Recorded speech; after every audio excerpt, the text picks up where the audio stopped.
धनतंत्र से जीते चुनाव, तेजस्वी के आरोप का चिराग ने दिया जवाब। नमस्कार, स्वागत है आपका KAN न्यूज में। आपके साथ मैं हूं सना खान। बिहार विधानसभा में नेता प्रतिपक्ष तेजस्वी यादव ने पटना लौटते ही चुनावों के नतीजों पर चुप्पी तोड़ी है। उन्होंने कहा कि लोकतंत्र नहीं धनतंत्र से ये चुनाव जीता गया है। उन्होंने कहा कि लोकतंत्र में जनता की हार हुई और व्यवस्था जीत गई।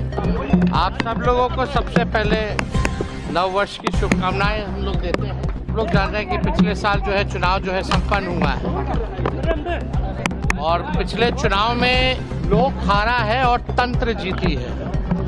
आप कह सकते हैं कि लोक की हार हुई है और तंत्र की चुनाव में जीत हुई।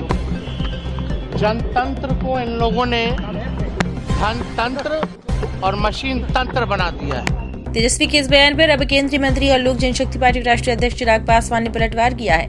राजधानी पटना में पत्रकारों से बात करते हुए चिराग पासवान ने कहा कि इस तरह से जनादेश का अपमान करना ही उनकी हार का कारण बना है। उन्होंने कहा कि ये लोग दावा करते हैं कि लोकतंत्र नहीं बल्कि व्यवस्था जीती है। कभी EVM को दोष देते हैं तो कभी SIR पर। उन्होंने कहा कि EVM तब ठीक होती जब ये लोग जीतते, लेकिन जब भी हारते हैं तो धांधली का आरोप लगाते हैं। इसके आगे केंद्रीय मंत्री ने कांग्रेस और RJD पर निशाना साधते हुए कहा कि जब तक ये लोग आत्मनिरीक्षण नहीं करेंगे तब तक इनके पैर फिसलते रहेंगे।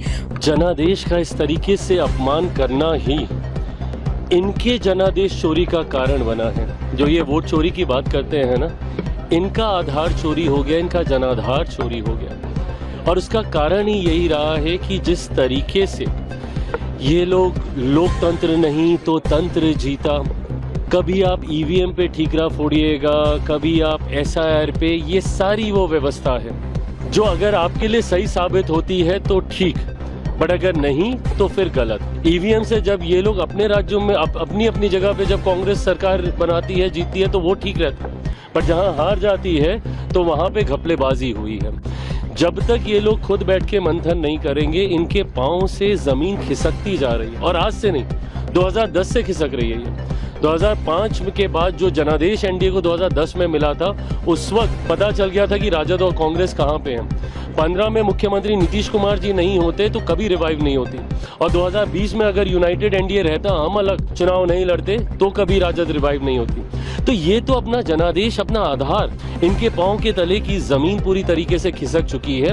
उस पे निराशा इनके पार्टी के विधायक, नेता, कार्यकर्ताओं को है इनके मौन रहने से।